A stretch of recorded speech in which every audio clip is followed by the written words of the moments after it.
کی محفل اتنی عظیم محفل ہوتی ہے. آج نفس نفسی کا دور ہے. یہ وقت دیکھو، یہ ٹائم دیکھو، کسی کے پاس کوئی ٹائم نہیں ہے.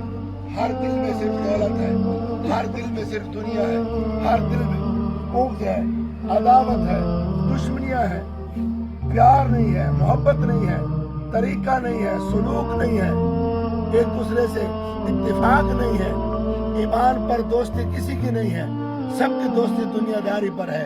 ایمان کی خاطر بہت کم کٹھے ہوتے ہیں، دنیا کی خاطر سب کٹھے ہوتے ہیں. کسی کو قبر کا خوف نہیں ہے، اندھیرے کا خوف نہیں ہے، قبر کے عذاب کا خوف نہیں ہے. قبر بھی آنی ہے، وقت جا رہا ہے، ہاتھوں سے نکل رہا ہے. خدا را اس وقت کو تھامو، اس وقت کی خیر گیری کرو، اس وقت کی خبر گیری کرو، اس وقت پر کارگر رہو، اپنے آپ کو کاربند رکھو، اپنے نفس کو مجبور کرو کہ وہ نماز پڑھے، اپنے بچوں کو مجبور کرو کہ وہ نمازیں پڑھیں، اپنے بچوں کو مجبور کرو کہ وہ سنت مصطفیٰ پر چلیں، اپنے بچوں کو مجبور کرو کہ وہ اولیاء کی خدمت میں بیٹھیں. اپنی اولاد کو، اپنے دنیا داروں کو، اپنے دوستوں کو، سب احباب کو مجبور کریں کہ ایسے ذکر کی محفل میں بیٹھے کہ ان کی دین بھی بن جائے، دنیا بھی بن جائے.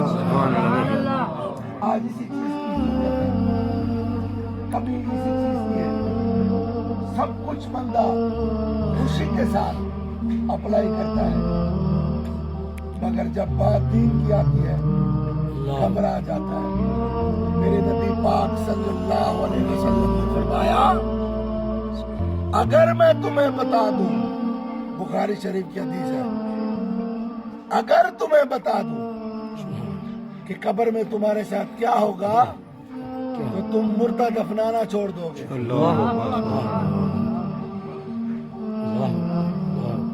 مگر یہ کس کے ساتھ ہوگا؟ جو اس کے نافرمان ہوگا، جو اس کی نافرمانی کرے.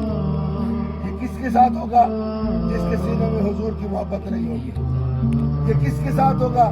جو حضور کے نقش قدم پر نہیں چلے گا. ورنہ اس کے تو مزے ہیں اس جہان میں بھی، اس جہان میں بھی. جیسے میرے مصطفیٰ کریم کی حدیث ہے، المرء مع من احب الیہ، جو جس کے ساتھ محبت کرے گا کل قیامت کے دن اسی کے ساتھ اٹھایا جائے گا. سبحان اللہ، ماشاءاللہ.